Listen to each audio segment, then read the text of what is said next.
Okay, well, thank you, Meg. Welcome to this session of the Bloomberg Sustainable Business Summit. We'll be talking about building an inclusive climate future in this session. I'm Lizzy. I'm a UK economy reporter here at Bloomberg.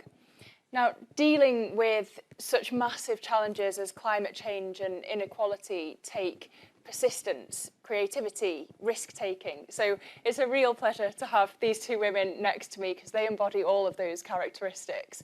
And I'm so excited to be here in person. It's been a long time since we've been able to do this. Simi Lindgren, Elizabeth Nyeko, thank you so much for joining us at Bloomberg's European headquarters. The question that I want to address today is how startup founders can leverage technology to build a sustainable future for all. And that's been the mission of both your businesses. So, Simi, if I can start with you. Yes. We hear so much about the problems of the fashion industry with sustainability. What are the problems in the beauty industry that you're trying to tackle?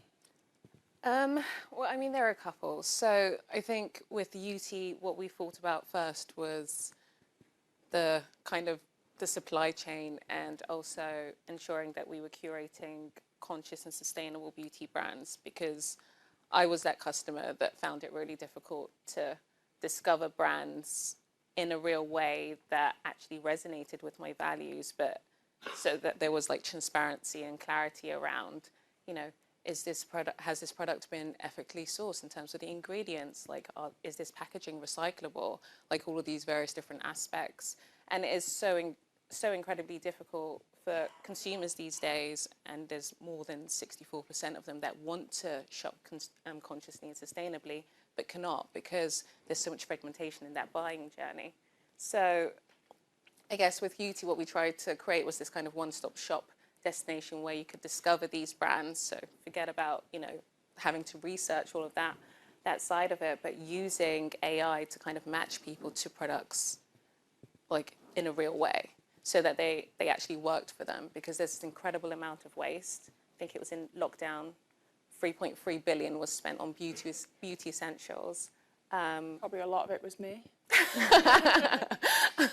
But, you know, over 25% of that were products that were just thrown away and were unused because we were using AI and AR tools. But, you know, you have to go further in terms of that personalization to match people to products based on their genetics or their lifestyle, their environment, and all of these aspects as well. And that didn't happen. So 860 million is what we're talking about in terms of products that were just thrown to the side. So there is that, the waste issue that we're trying to address, but also just making it so much more transparent and educating consumers with regards to that. Because I was one of those consumers. I still am that consumer.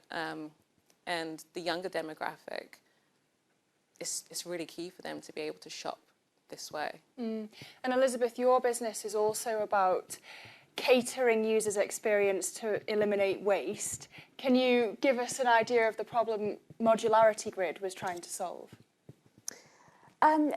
So we're essentially looking at a world where there's this huge need to rapidly and in a very meaningful way scale up investment that's going into renewables.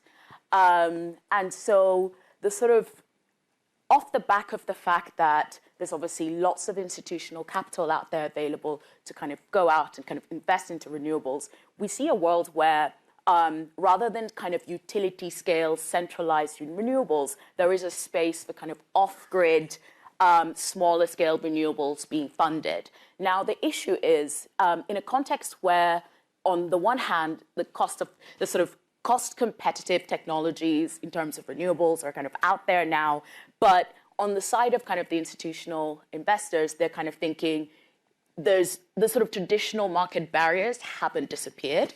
So specifically around the challenges of monitoring your renewable asset investments, especially you'll have a portfolio. So if you reduce your ticket size beyond a certain amount, then you have this portfolio of assets in lots of different locations, very complex assets with really complex components with a completely continuously evolving state of health.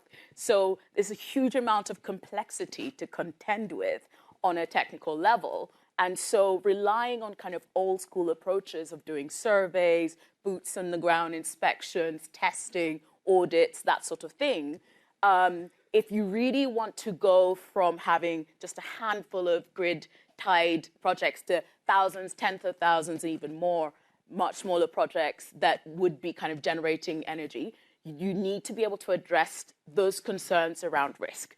So first, the sort of operational risk, and secondly, environmental risks that affect operations, and provide the level of visibility that's needed for these institutions to be able to better manage these risks. So basically, whatever you can measure, track, you can improve, and critically, these are kind of operational risks and environmental risks. These are kind of leading indicators of cash flow risks for any renewable energy portfolio. So where we come in essentially is adding what we're calling an intelligent observability layer to the renewable assets. So as you're deploying these assets, we add that layer of combination of sensors and our embedded software, provide a single dashboard that allows people who are sat in financial institutions to be able to access engineering data, so get actionable insights from data that otherwise would only really be available to engineers, and use that to be able to measure and track key kind of operational KPIs that they need to really provide them with the sorts of just the sorts of information that they need to make better decisions on an ongoing basis. Yeah, so that's where we are. My mind's whizzing with how much data you must have to collect to do that. But that's where you're both at now. One thing that I thought was interesting about both of you, despite where you are now, is that you both started off in med school. Simi, what was your personal journey from training to be a doctor to being the CEO of a beauty tech startup? Yeah, I mean, it's the most untraditional entrepreneurial journey, I think, you know, being kind of a med school dropout and then going in to pursue kind of this very commercial career, whereas matching PRs and brands with celebrities, media and influencers to drive brand awareness. But when that was kind of pivotal to where I am now, because it's in matching PRs and brands and celebrities with media and influencers, that personalization was kind of key.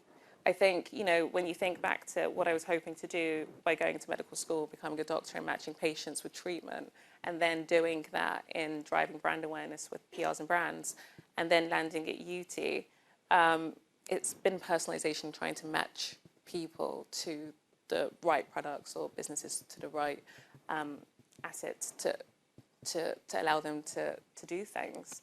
And I think in 2015, which was pivotal for AI, and I found out that I was pregnant, my skincare wasn't working for me the way that it should have. And I settled on this amazing routine, and I was leveraging my scientific background. So it was like, yep, this is the right ingredient, this is the right active. Couldn't do the same for my hair, so I shaved it off. But it was very much, you know, this was the skincare routine that was going to work for me. And it just stopped working, and I didn't understand why, because, you know, I'd looked into the formulation, I thought this should work for me. And I was speaking to journalist Ashe Jewel because she was surprised, you know, 26 years old, director in this business.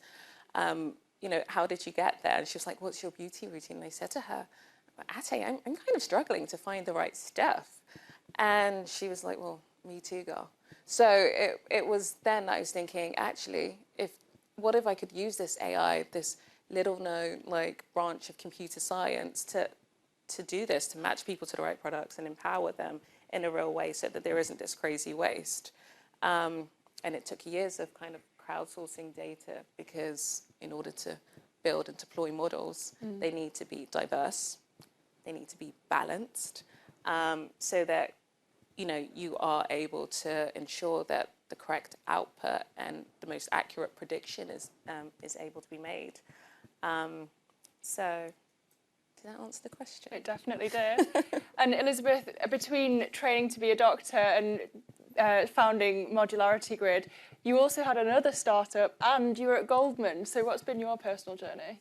Yeah. So I also started off in med school. I think for me, the sort of overriding objective was how to kind of scale up the impact scale up the impact of my contribution during my lifetime. And I felt that, okay, great. I love the idea of medicine, but, you know, at most over the course of my career, maybe save a few thousand lives. But if I went back to university, learned, retrained, took a few more risks and worked on energy security solutions and energy access and ways to kind of address this bigger problem, in my view, that is really quite overarching. So energy access links to healthcare benefits, links to educational benefits. And so that was kind of a great way for me to really amplify the impact of my contribution. So that was partly the reason why. So for me, I guess my route was, you know, kind of started off in investment banking. I thought it was a great way to, you know, just working, you know, bulge bracket banks, and a great way to just kind of learn how businesses work, how businesses raise capital, how, you know, kind of just the mechanics of everything. And it was a brilliant experience. And then it was kind of off the back of that that I kind of launched my first company. And that company essentially does what a property developer does, but for renewable energy. So renewable energy infrastructure. So kind of that in Uganda, and it continues to do really well. It's now one of the partners of the UN FAO in terms of providing energy to refugees, communities in northern Uganda. It also is funded by the likes of FMO, African Development Bank, etc. But it's really kind of through setting up that company to deploy renewable energy where I realized kind of the bottleneck that had led me to Modularity Grid, this challenge around visibility, and how, you know, this limited level of visibility that people that finance these assets have. But even the ones who own the assets, let's say once you've got more than a certain number of sites with renewable energy, kind of a battery is a really complicated piece of kit. You know, think about the battery chemistry, the kind of the chemical processes that are happening, the physical processes, how the external environment affects the battery. The moment you've installed the battery, its state of health starts changing there and then. It's already in a state of decay. And so you have to actually actively monitor your assets in order to make sure that you protect and prolong the life, you make the most of the resources. So yeah, so that basically was my journey. And so I was able to kind of look at things from the perspective of the kind of finance aspect, and then also look at things from the engineering aspect, and bring that together to deliver what we're doing today. Two incredibly rounded women. Simi, thinking about Yuty, for so long, the beauty industry has catered to the lowest common denominator. So now that you're focusing on broadening who it can target, do you think that this kind of technology will ever become mainstream? And what's your long-term ambition for the company? I think we're already seeing that, you know, AI and AR is somewhat mainstream. We saw that during, you know, the pandemic. But I think that, like, truthfully, like, the dream for Yuty is to be like the equivalent of the Amazon of beauty, or the Siri of beauty. So you know, when you think of Amazon, it's this marketplace, it's this one-stop shop kind of destination. You know, you're able to go and find things, and this is where people discover, and this is where they're purchasing. And we want to do the same thing for Yuty. You know, this is the destination. You want to find conscious and sustainable beauty products that suit you, come to Yuty. And the same way that people say, hey Siri, how do I bake a cake? You want people to ask Yuty, you know, hey Yuty, like, what's the right cleanser? What's the right shampoo for me? Because I know beauty doesn't need this level of personalization, but when you think of the research and development that goes into creating products, is that, again, you know, carried out on a wide sample of people, different phototypes, different hair types, different skin types. So how can we apply products that essentially have a one size fits all, when there is no one size fits all philosophy when it comes to beauty, and you can't copy and paste beauty. So, you know, being able to recognize someone's individual selves, their genetics, their lifestyle. They might live in a hard water area I do, and realizing how that can impact whether a product really works for you, and why it doesn't seem to be working or is working. Yeah, I think AI can support us in doing that, and it has been doing so, and that's why we registered our system of matching people to the right beauty products with the USPTO.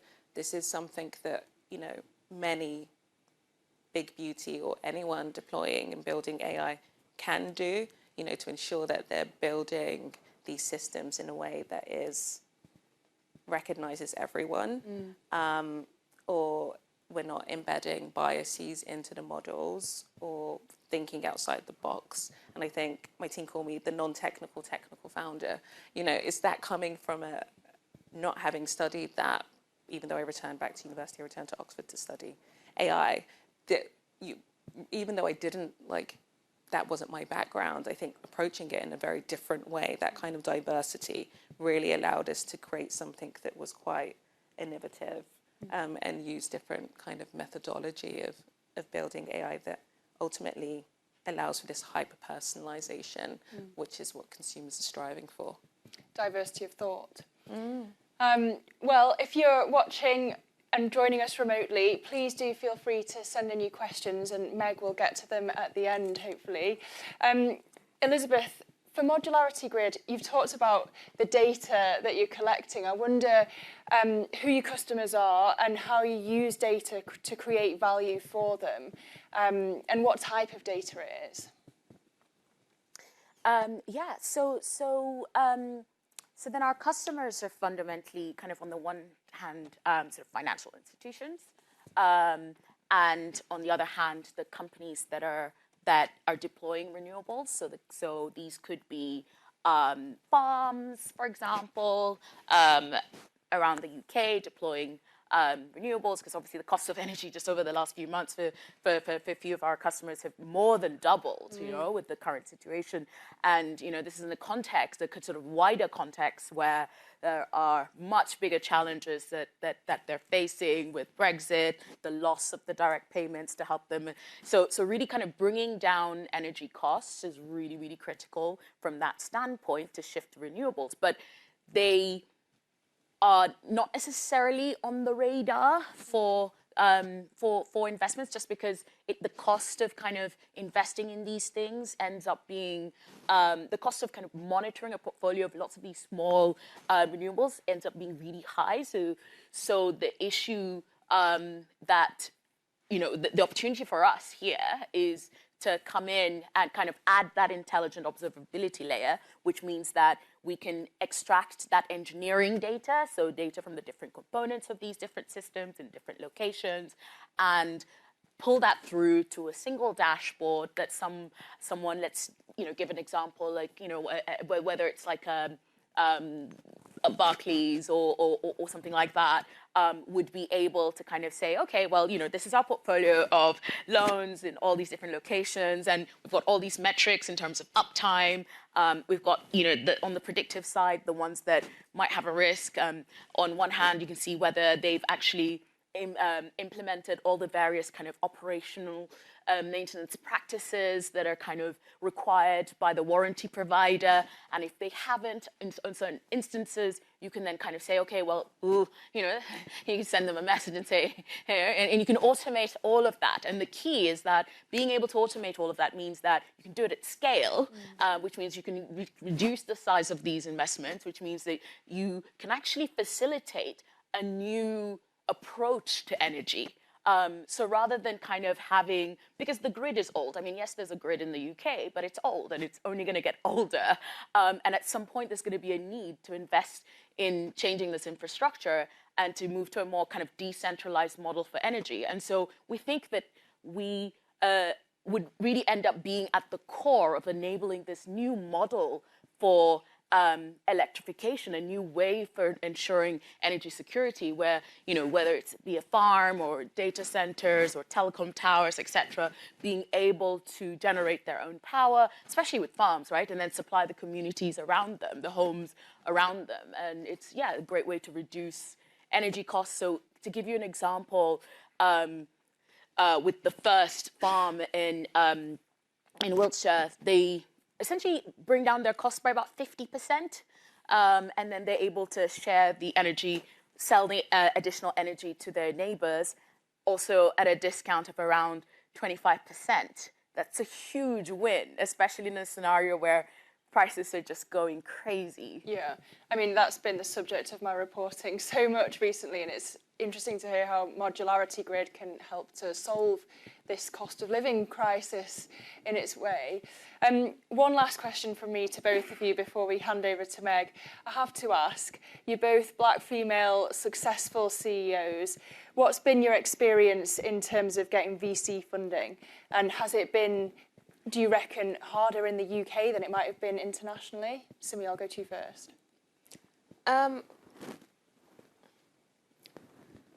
I think I reached out to one VC. I mean, I bootstrapped my business, and I think like 88% of black female founders, that's what we do. We bootstrap our businesses first.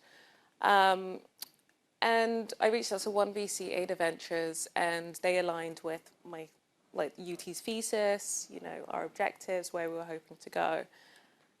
And we clicked. And I think for me, and I don't think it's traditional that, you know, you're able to close this amount of, you know, investment in this short period of time. We are building something that is proprietary, it's deep tech. So of course they'll get it straight away. But I think, you know, when I reached out to them and doing that research, I had this objective. I knew what I wanted, you know, Yuty to be and what the vision of Yuty was going to be. And they saw that when I pitched to them. But there was a lot of research that went into kind of finding the one VC that I was going to reach out to. And outside of race or gender and everything else, I think because we all have 11 organ systems, so we're all kind of the same inside, I think, you know, they understood that, and I was able to pitch that and get that across, and they invested in kind of what we're hoping to do, and they've been brilliant and supportive since. And how about you, Elizabeth? Yeah, so that's a great example of a specific VC that's very, very specific in terms of their mandate. They're specifically focusing on diversity. So I think underrepresentation. There you go. So I think the broader picture here is that it is obviously challenging, especially challenging for founders who also happen to be black and female to raise in general, but it's especially hard in the UK. And I think there's obviously not a lot of examples of founders who've even managed to raise that kind of seed round, let alone the Series A, right? And yeah, so obviously that's the kind of context, that's the kind of given environment. But I suppose for us, kind of my journey was more about because I came in very much from the tech angle, because, you know, I'd already set up another company before. It's doing really well. It's continuing to grow. And then I'd gone back to university. I went to Imperial specifically to try and kind of work on a particular problem. And so kind of off the back of that, really, I just took the academic route in the sense that I was just leveraging my academic background to, you know, the fact that I, you know, was in that kind of a research lab, et cetera, to just get a grant. So I got a grant initially from the university. And what I find is great about grants is that the way they assess them, it's all about your technical, skill sets. Like, what can you offer as far as like real, tangible evidence? And I think that is a brilliant way to get funded. So we ended up getting that funding, super competitive, but you know, you get that brilliant validation from people who are experts in your field. And then from there, we got a follow-on round of funding, again, another grant, this time from Innovate UK. So just when we were going to go out and raise a seed round, that funding came in and covered basically the entire amount that we needed to raise at our seed. And so then at that point, I thought, phew, you know what? I dodged a bullet. I'm just going to focus on building and delivering.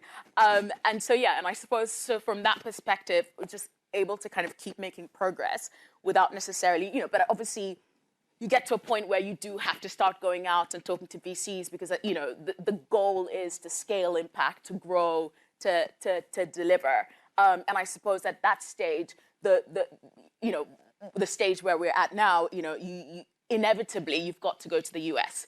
And that's the sort of general sentiment, that you're more likely to get the sort of levels of capital, the levels of support, the levels of kind of ambition to be able to support you delivering those really big, big goals. Yeah. Well, it's fantastic to see your businesses thriving. Meg, I don't think we're going to have time for questions, do you? Well, you're lucky because the questions were all about funding, and so you asked it, so we're fine. Thank you both so much for joining us. Simi, Elizabeth, it's wonderful to hear your insights. And thank you all for joining the Bloomberg Business Summit, Sustainable Business Summit.